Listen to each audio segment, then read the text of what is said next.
Почитувани Петре Шилегов потврди бесправно гради семејна зграда. Петре Шилегов нема дозвола за градба.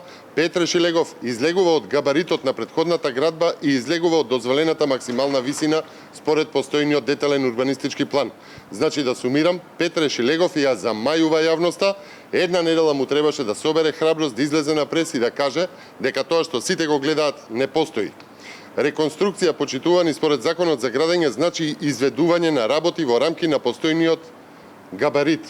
Петре Шилегов го менува габаритот на објектот, се додава на висина и на катност. Можам да ви покажам, ова е извадок од деталниот урбанистички план. Ова е објектот на Петре Шилегов, пишува приземје, еден кат, поткровје, со висина 8,8 метри. Тоа се потврдува и во параметрите за градба на посочената градежна парцела, парцела 210, висина 8,8 П плюс 1 плюс ПК. Ако може да продолжиме. Според ДУПот, висината на објектот е 8,8 метри со приземје, кат и поткровје. Тоа што на имотниот лист на Петре Шилегов има 2 стана, тоа не значи ама баш ништо. И поткровје има со станови, ама се поткровје се определена помала висина на зидот и затоа се оние косини во тие станови, односно имаат помал внатрешен волумен. Почитувани Петре Шилегов под реконструкција сака да прикаже надградба на постојниот објект со цел добивање на цел кат без намален волумен плюс градба над дозволената или веќе постоечката висина. Ке ми дозволите да ви покажам. Ова е тоа што Петре Шилегов го гради. Ова му е според старата градба висината на објектот.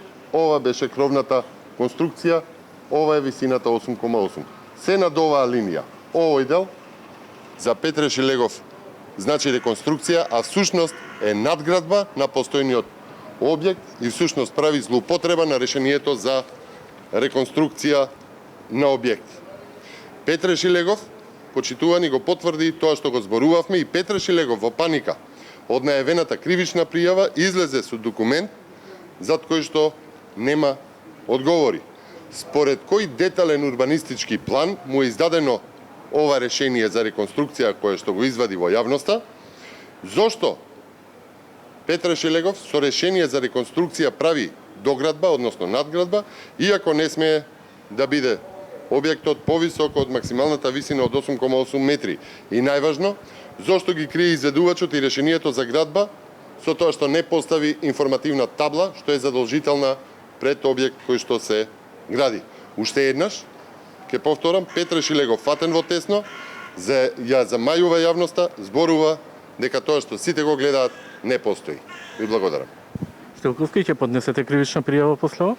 Апсолутно, доколку не покаже решение валидно за оваа градба. И уште едно прашање, кога може да ги очекуваме следните кандидати, односно од останатите кандидати за градоначалници? Привршуваат оние внатрепартиски тела со разгледување на кандидатурите, така што апсолутно во најскоро време во запазениот рок ќе бидат презентирани новите предлог кандидати за градоначалници. Ви благодарам.